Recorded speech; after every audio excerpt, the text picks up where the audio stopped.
Hello everybody.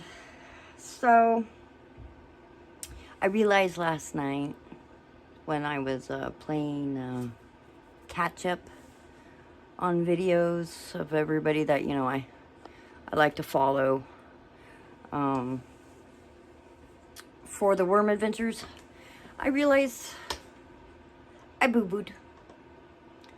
I was kind of in a hurry to get my pre-compost done. I kind of missed a step. And, there's nobody to blame but myself. I was just not really thinking about it. And my brain was like, okay, I've got to get this done. I need this bedding really, really bad. And I completely missed a whole step in this process. So, I had gotten a item off of Amazon that I came across, which I actually really, really like it. And I got it for my garden, okay? Because I am not no green thumb. I can't seem to keep things alive, and I'm horrible at, knowing when to water something, or, just keeping a plant alive in general. I don't know. That's why I'm surprised I'm actually doing so well with worms. I've kept them alive. Anyway, so I broke down and I bought this item. And what it does is it's this little probe. Okay. And I actually really, really do like this thing. So I'll list the link to it. I don't get anything off of it. I wish I did, but I don't. At least something. But anyway, I did it as a test to try it out and see how well I liked it. I really actually do like this thing. But anyway, so it's a probe.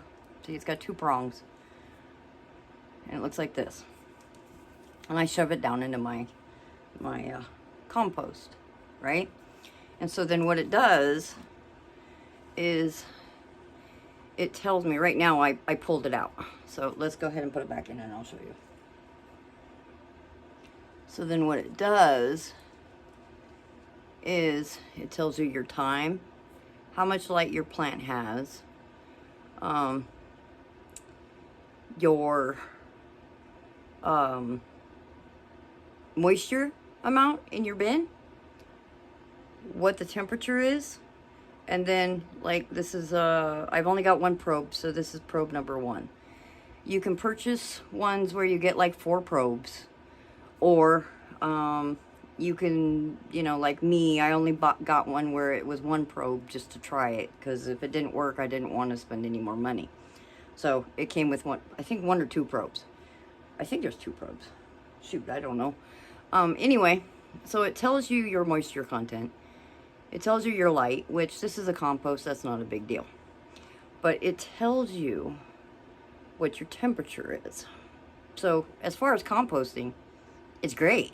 So what I found out is I don't have a lot of moisture because I missed that very, very important step. So I lack a bit of moisture, and it's only gone up to 73. That's it. It needs to be, in 24 hours, it should have been up higher than that.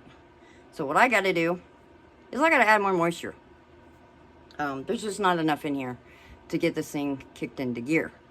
So that's what I've got to do. And the way that I'm going to do it is I figured I would add water, but then I took out a bunch of stuff that I had frozen. Give me 1 second.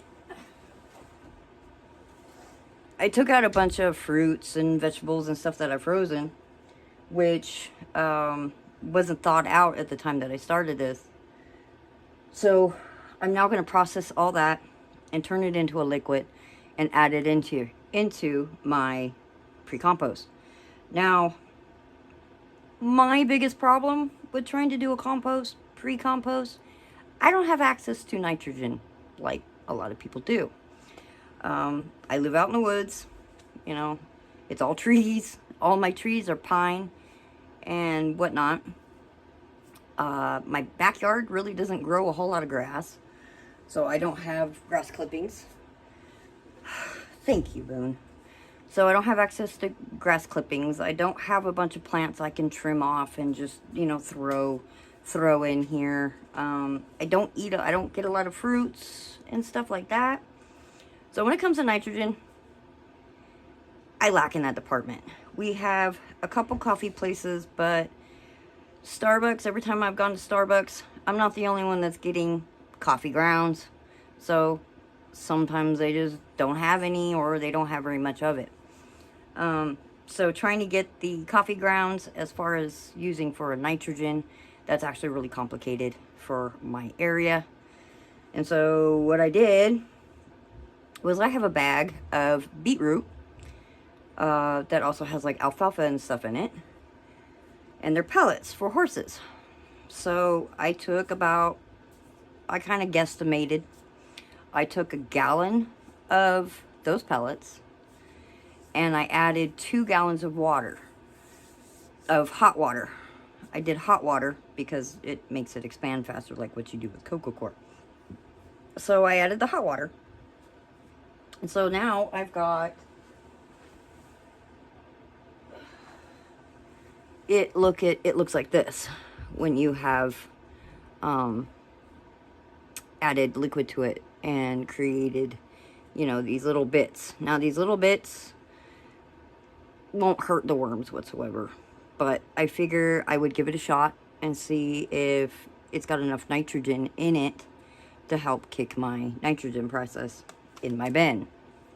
So I've probably got about let's see, 1 gallon equals about almost 4 gallons worth of the pulp. Okay, so it actually yields quite a bit. I know some people probably go, you know, do this as well, with the fact that, you know, they also don't have access to nitrogen like some people do. But, you know, I thought I would give it a try, see if I could get it to work. It looks like it has gone up a little bit in temperature, but it hasn't gone up enough in temperature. So that's where the lack of liquid comes in. So what we're going to do is we're going to process the fruits and vegetables and everything that I did and make the slurry to help get this stuff going. I'm not going to run through the whole process, so it'll probably be done by the time we come back, and I will finish the rest of the process with you. And once I pop my little meter in there and it says that I'm good with moisture, then, you know, we will let this go on its process again. And I also forgot to put the bubble wrap, the covering on top of this last night as well, so that didn't exactly help. But I've got to get this thing going. I'm hoping to at least hit 1 heat process. I'm hoping. It is warm in here, which I keep it warm in this room for the worms. Now that I got a new heater, so that will help with the ambient heat. But I'm hoping to at least get 1 good heat process. If I can squeeze a second one in there, then I will, which I do want to kind of try to squeeze a second one, but we'll see. But yeah, that's what happened.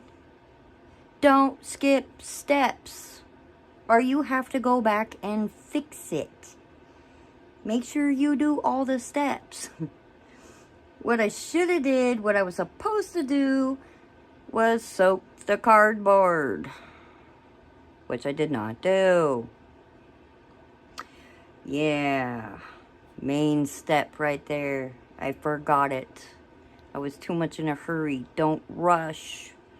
You rush, you make mistakes. You're supposed to soak it and then wring out the majority of it, basically only to where it's like 1-2 drops out of the cardboard. Then you add everything into it.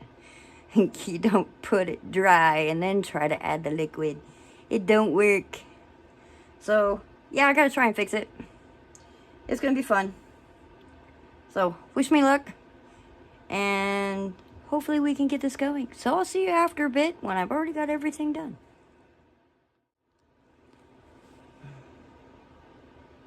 Okay, and we're back. So I got a good chunk of stuff blended up. A lot of it is watermelon. I got still a couple bags worth of watermelon. I did some leftover asparagus. So I will probably have chunks of the vegetables in this, but I don't think it's going to matter too much since this is a compost. And it's going to heat up, so it'll basically cook it. I was thinking of maybe just stringing it and leaving the pulp portions for the worms to feed. I'm still kind of in a debate on if I want to just use the liquid, but I think because the liquid really hasn't sat or anything, I think it should be okay if I do basically the pulp. I mean, when you strain off stuff anyway, you get bits and pieces. So I'm not too sure as far as, you know, being it this pulpy, but there is a good amount of liquid, you know, still in it. And then I figure the plants will just break down with the liquid anyway. So, but we're gonna go ahead and remix my concoction here and get this done properly and do it right. It's gonna be fun mixing it, but you know, it is my fault. I made the mistake, so it's my job to fix it. I got a feeling there might end up being probably more nitrogen in here now than what I really wanted. So I may end up having to add some carbon, but we will see what happens. So let's go ahead and get it started. So this is about a 2.5 gallon bucket worth of slop. And we will try and get this cardboard mixed in there. As much liquid as I can. I don't want to do too much at a time because I don't want to overdo it. It is kind of warm down there, but it's not as hot as what it should have gotten already. And the temperature went down as well, so that's not exactly a good thing either. But we will go ahead and see if we can fix it. I might have to pull some of it out and maybe do it that way. See, that's a little better. That's where we want to go.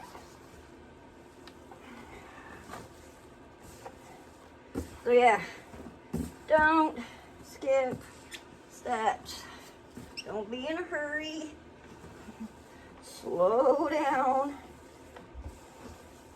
And do it right the first time. Because if you don't, you get to do what I'm doing.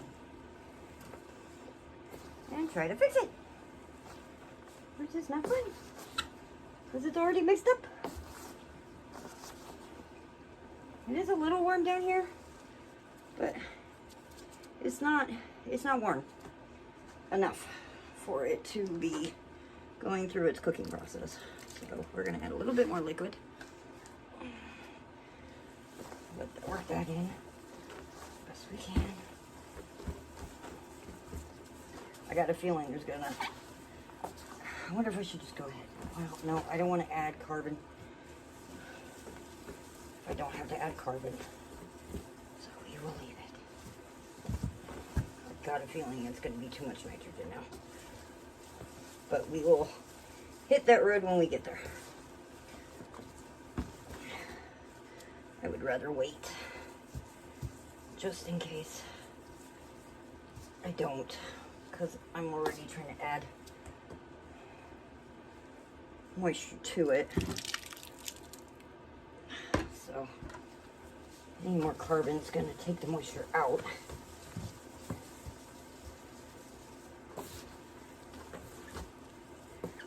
But you got to have it pretty moist for the process to kick in. And I just did not have that. Not with it saying I only had about 60% moisture. That's just not enough. You have got to let that cardboard. See, it should be squishy. I don't know if you can hear it, but it's got to be squishy. I am getting that squish and a little bit of moisture coming off. So that. Plus, I also have leaves in here too, so you know they don't really soak up a lot either. But okay. Yep, I'm getting that squish now, so that's good. All right.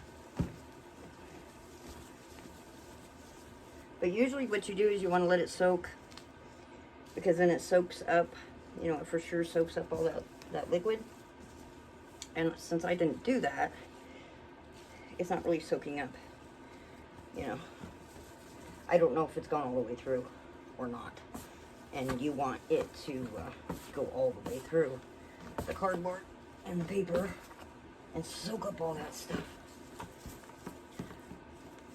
Now what I might also go ahead and do is I usually add some worm castings to help inoculate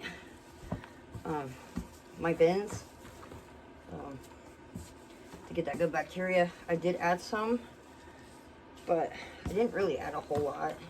Don't like using a lot, but now that I've added some more liquid, yeah, see, I'm getting that squish now. Perfect.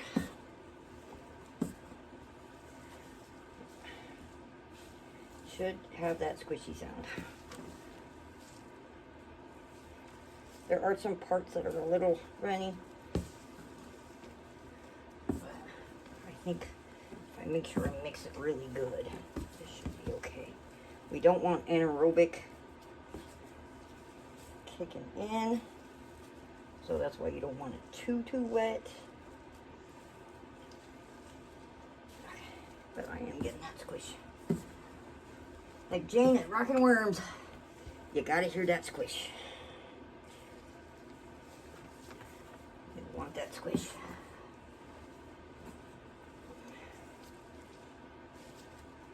Now, if I do check it and it's starting to get more likely, if it is too much nitrogen in here, I will get a really strong fermentation smell. Like, it will burn your nose strong. Had it happen. And I didn't know exactly what it was. And it creeps up on you. The hotter it gets. And if I start smelling that, that means there is too much nitrogen. I'll have to add some carbon into it to fix it. But like I said, we will see, these parts aren't wet.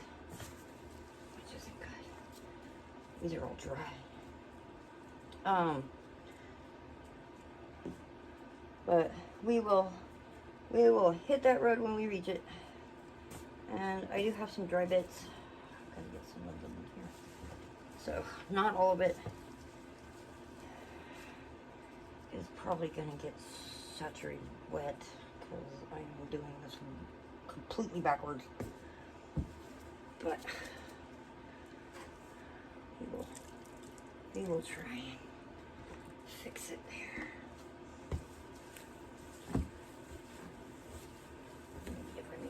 Pocket.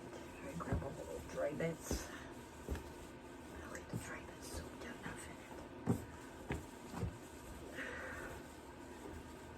Now this mix is a mix of cardboard, some paper. I've learned with my worms so far, because I've tried different things, and I've got a couple species that they really like carbon. Okay, that's basically what they go after, is the carbon. But I also learned with worms that you want to give them like leaves and stuff, So when I first started doing my worms, I did strictly cardboard. And so I played around with their bedding. Then I tried some just straight paper. Bad idea. Don't do straight paper, newspaper, you know, junk mail paper. No, don't do just straight that. That's bad. Lesson learned there. So yes, I've made a few mistakes and I've learned from them. Everybody does. Problem with regular paper is it will literally clump into a ball and this wad of paper. You know, it'll become this clumped up a wad, and it's not pretty. It's a mess. Worms can't really eat it. It can cause problems in your worms. So you don't want to go, you know, just straight newspaper or paper. Cardboard, a mix of cardboard, not glossy. You don't want to go the glossy. They will eat glossy. Don't get me wrong.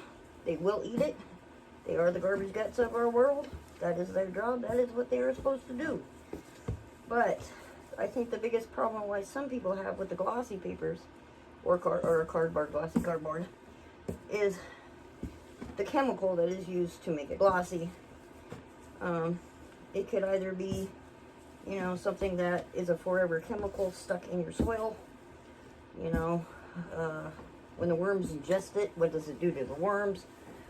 When, you know, they poop it out, is it in their castings? You just never know. And that is the biggest issue, I think, with the fact of having glossy papers and stuff in your bins. I mean, they will eat it. They're not going to bypass it whatsoever. If it's broke down, you know, they will consume it. Because they've been out in, you know, on the property. If you come out in the, you know, your property, if you've got glossy paper, you can see that something was eaten on it. They will still eat it.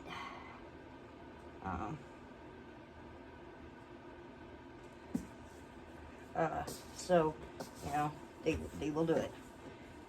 But if you don't want it in your bins, don't use it.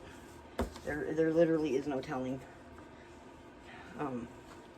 what it can cause and what it, you know, to your worms, or what it will do to your setup. I did it first. Another mistake. I said we all make mistakes. You know, I found they did eat it.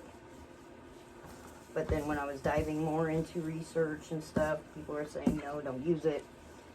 And then I got to thinking about it. And, you know, I believe the reason why is because of that, whatever chemicals they use in it.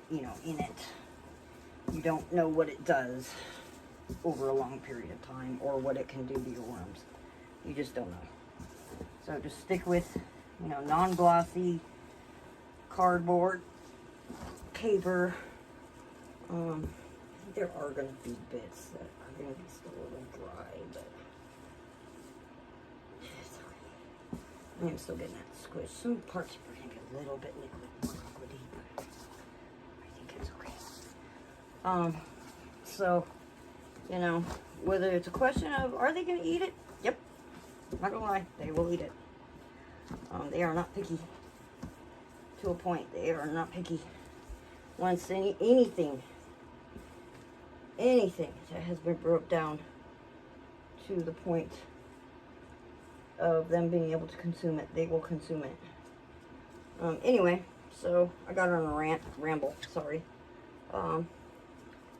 So as far as what I've started to do with my pre-compost and my bins, is I have shied away from doing just one or the other.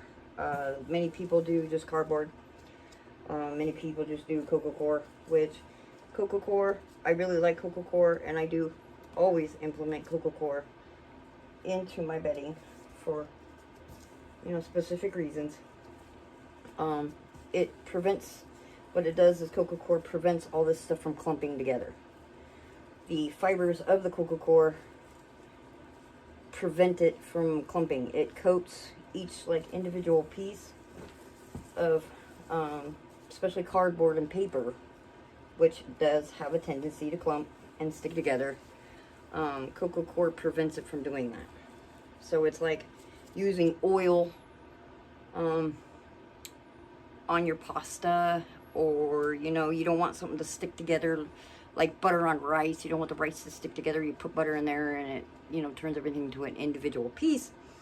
So Coco Coir is kind of the same concept in this kind of setup, and that's why I always implement Coco Coir. But, you know, if you do it just straight Coco Coir, it can get, you know, it can hurt your wallet.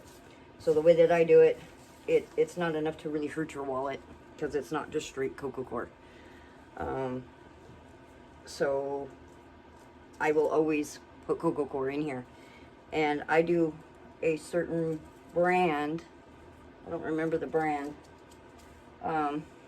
that it's been rinsed. It says, it states it's been rinsed multiple times, you know, to get rid of the salt, because Coco Coir is, you know, from the plant. Coconut's from where the ocean is, so it's salty. But the brand I use it's rinsed multiple times. I've never rinsed it, and I've never had a problem with my worms. I've only just put it in water to, you know, soak it up, and then I usually let it dry out, because I use it if I've got way too much liquid in my bin and I have to try to get my, that was plastic, where'd that come from? And I'm trying to get the, or maybe no, it wasn't, maybe it wasn't plastic, it was a leaf. And I'm trying to get the, oh, it was a leaf, and I'm trying to get the, you know, the moisture back. So I like, you know, fluffing it out and then letting it dry out. So if I have a moisture problem, I prefer Coco Coir over cardboard when it comes to that. Cardboard does work, it will wick it up, but it does take a little bit longer for a cardboard to do it. And Coco Coir, you know, I don't have a paper shredder that does the little confetti pieces, so mine are, you know, mine are pretty long, so they come out in these long shreds. So I like the Coco Coir when it does that, because then I don't have these big long shreds of cardboard, and the worms will actually even eat up the Coco Coir a little faster than what they would the cardboard. So it's just all based on personal preference. If, you know, if you use cardboard, it works for you, by all means, keep doing it. You know, to each is their own. It's your worms. You know what works. You know what works for you. This is just kind of how I do it and how I've adapted to do it. And then worms like nature, you know. So I've started including, so now we've got cardboard, Coco Coir. I've also started including dried leaves in my pre-compost. So I just go and grab what I can. I don't have a whole lot of leaves that I can collect on my property, because I mostly have pine trees, cedar trees, and such. But I do have a couple other type of trees that do drop their leaves, and I try to grab what I can. But I wait till now's around the time that I usually do it, because I don't get a whole lot of bugs, because it's still kind of cold out there and the bugs really aren't that active. But what I do is I don't bother cooking the leaves. I don't bother doing anything with the leaves. I'm putting it in a compost. It's going to get cooked anyway. So I found that doing it this way, I don't have to deal with boiling. I don't have to deal with putting it in the oven or anything like that. I just put it directly in here and it gets cooked. You know, it kills off anything anyway.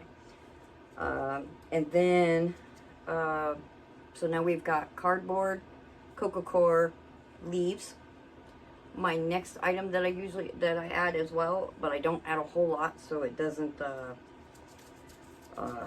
clump like what paper does, is I add, these are going, I'm sitting like this, but I add really fine wood shavings. Let me grab some for you and I'll show you what I mean.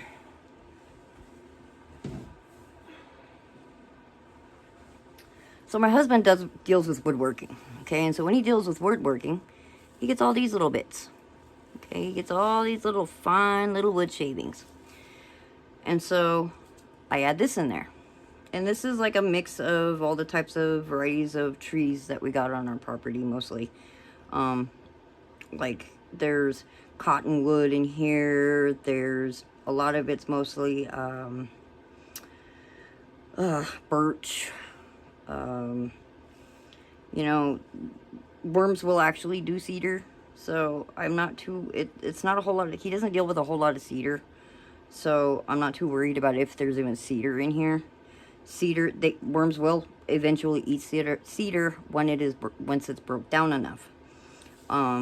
So as far as what he comes up with, most of it is pretty much birch, cottonwood, pine, you know, stuff like that.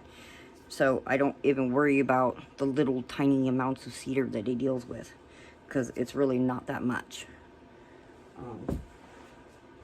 But when I add that, I don't add a whole lot of it, because it will do what regular paper will do, is it will wad up and clump up.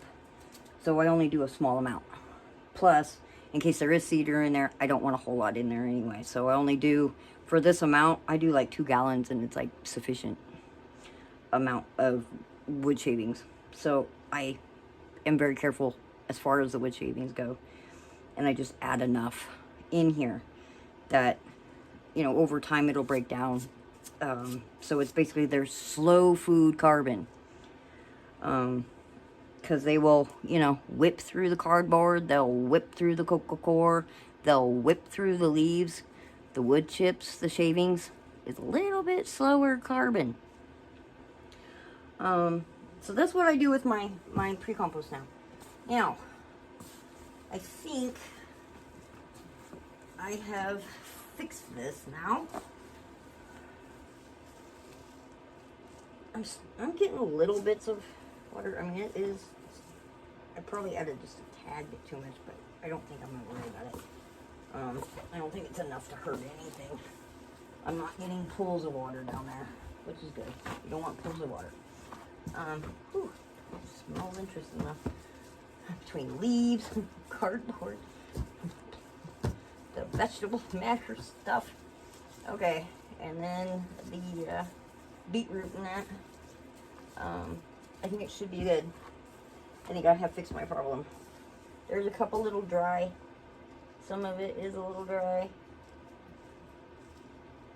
So it's not all of it is soaked up, but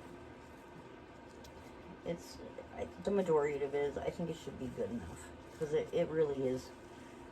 You know, I can wring it out and get a couple drops here and there.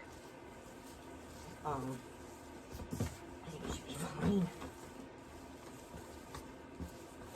Like I said, I'll hit that road when I get it. If I have too much nitrogen now in here, because a gut feeling is telling me I do, but I don't want to add anything extra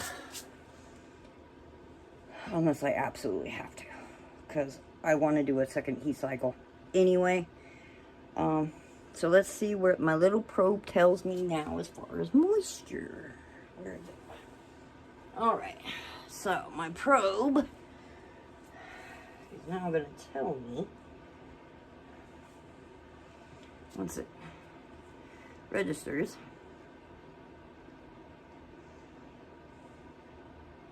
62, 77,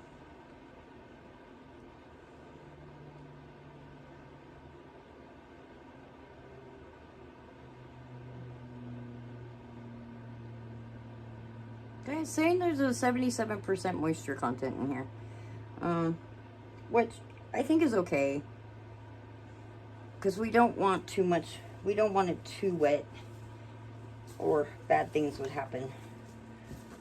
There's just the right amount of moisture in all this anyway to kick in the process.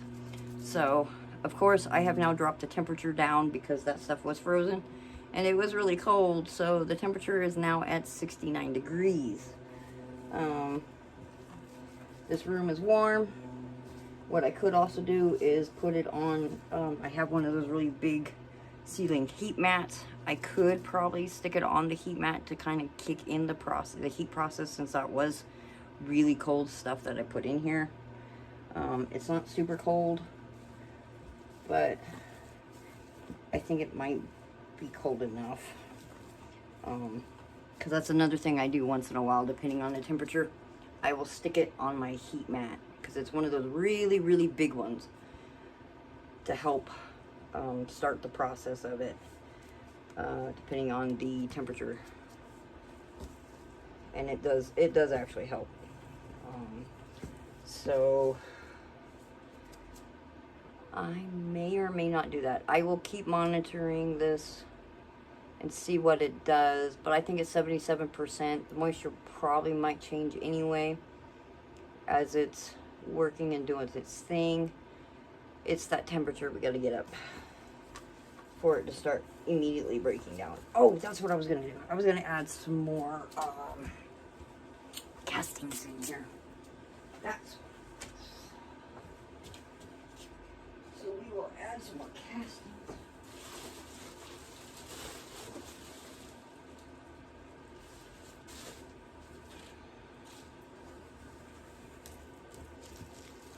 I'll get one more.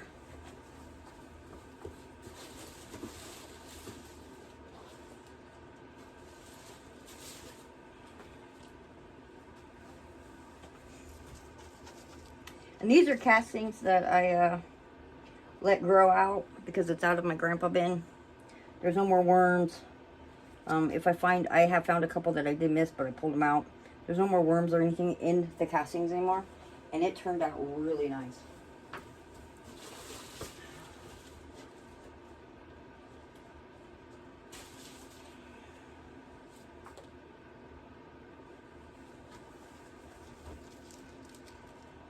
See, this is what my casting is. I mean, it's hard to see, but I mean, it's nice. It's nice and fluffy. It's black. It's very rich. It's dark, no doubt about it. So I'm really pleased with my little buddies.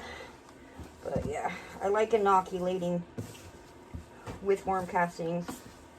Not everybody does. You don't have to, but to get those, you know, I figure why not. I'm not exactly doing anything with them right now. And what it does is it does go ahead and add all those beneficial bacterias. You know, there are some of those other nutrients in the castings from, you know, I've got bits of eggshell and stuff like that. So it does add that in here as well. But it's mostly adding the beneficial, and then when it warms up, you know, those beneficials are gonna hit all this, and they're just gonna go yummy, you know, and they'll multiply and everything like that. So that's just what I do. You don't have to. It does, you know, it does help kickstart the process, and I've been doing it ever since I ever started even doing anything. Even if I start a new bedding, I add worm castings. Like if it's, you know, if it's not pre-compost or, you know, pre-composted or whatever, I always go ahead and just add castings, period. Because it helps it kickstart the whole process with it. And then, you know, the worms are happy because the process is already started with their microbes and their organisms and everything. So it doesn't hurt nothing.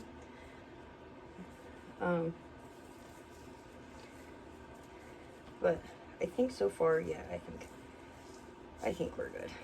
I really do. I think it's good. So okay, guys, we got this fixed. I am pretty happy with it.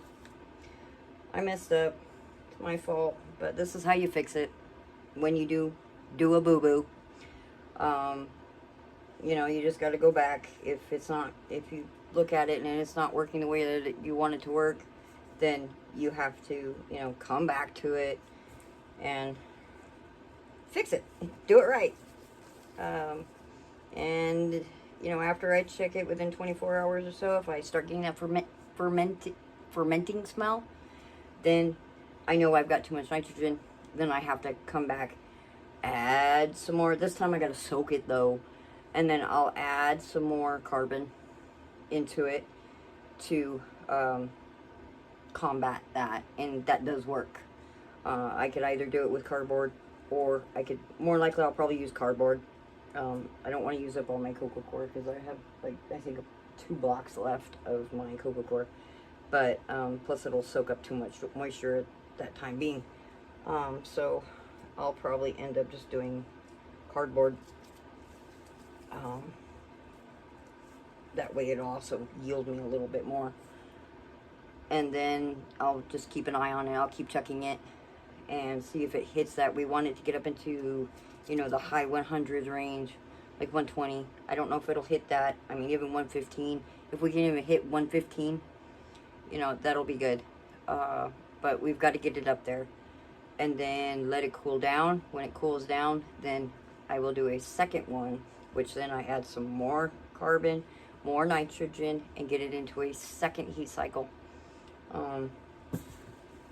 That way, when I add it to my grandpa, I still have my other 3 bins I've got to deal with. They have blown through all their carbon. They don't have any whatsoever left. So I have got to also deal with them. And I think I also messed up my one bigger little bin. I think that's my mix. That's from Grandpa. I was looking through it and I'm like, these aren't Louisiana swamp worms. So I think I have, thankfully, I think I have enough red wigglers in there, because I did get some through actually Petco that I had added in here, and I think I've got juveniles in there. There's nothing old enough that I can see the clitellum so far. I mean, there are actually cocoons in there that look like they're gonna hatch, but I think I do have enough red wigglers in there that I can actually physically tell that it's a red wiggler, and I might be able to pull some of those out. But I know that Asian jumping worm looks very similar to it, and that's why people are passing off the Asian jumping worm as a red wiggler, because they do almost sort of look close, especially when they're juveniles without that clitellum. So, I mean, they don't act like the Asian jumping worm, but, you know, I will definitely double check. But I think they're young enough there with their color, with the way it is now, I can possibly even grab some out. Because I really want red wigglers. So bad to have red wigglers.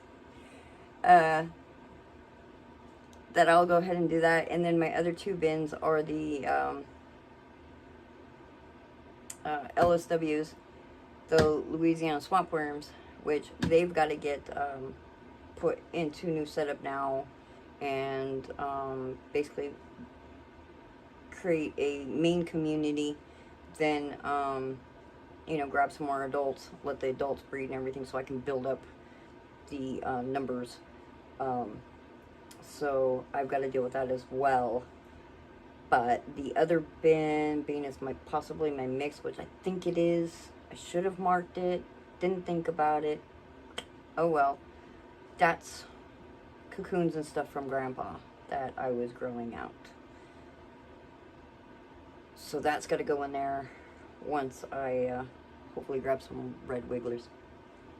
So anyway, guys, that's it for now. I will keep doing this with you until it is completed, and then we will do our journey on getting Grandpa back in order. You know, getting him tip-top shape again, and then getting my littles squared away as well. So, alright. This is how you want to do a pre-compost. Don't skip steps. I'm going to repeat that. You will pay for it. So we'll check in tomorrow, see how well it's doing. Oh, let me put my thingy back in here. And so basically what I'm going to do is cover this with I'm trying to think, do I have that netting that I might be able to do it. Let me do it that way. Let's see, what is it saying we're at now? And we're still at 72. Well, now it's saying we're at 72%.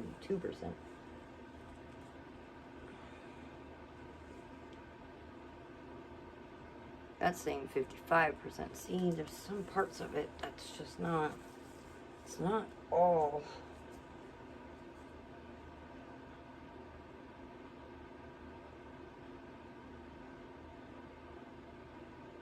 $73. It's still better than what it was.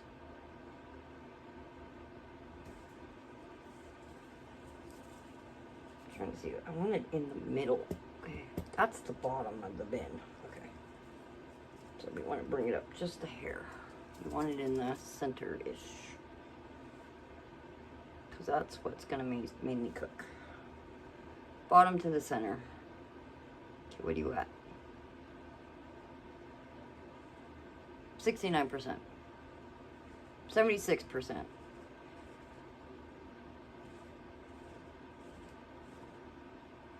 And 71 degrees. So it is starting to warm up a little bit already. So that's good. It was 69 degrees. And now it's 71. So we're starting to warm up. Alright guys. My legs are asleep and numb. So, okay everybody. Don't mess up. Don't skip steps. Don't be in a rush. Do it right. Slow down. Okay, have a good one, and we will see you later.